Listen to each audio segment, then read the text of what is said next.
Khammam rural మండలం మంగళగూడెం గ్రామంలో దారుణం జరిగింది. కన్న తండ్రినే ఓ కసాయి కొడుకు కడతీర్చారు.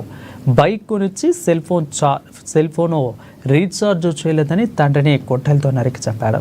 గమనించిన స్థానికులు నాగైన ఆసుపత్రికి తరలించారు. ఇక నిందితుడు సతీష్ పోకిరిలా తిరుగుతూ పలు సందర్భాలలో తల్లిదండ్రులను చంపుతానని హెచ్చరించేవాడని స్థానికులు తెలిపారు. రూరల్ పోలీసులకు క్షతగాత్రుని కుటుంబీకులకు ఫిర్యాదు చేశారు. ఇక కేసు నమోదు చేసుకున్న పోలీసులు దర్యాప్తు చేపట్టారు. బొక్కలన్నీ ఎరగొట్టిండు. బీర్జాలు తీసుకుని అప్పుడప్పుడు కత్తి తీసుకొని పడవటానికి వస్తాను.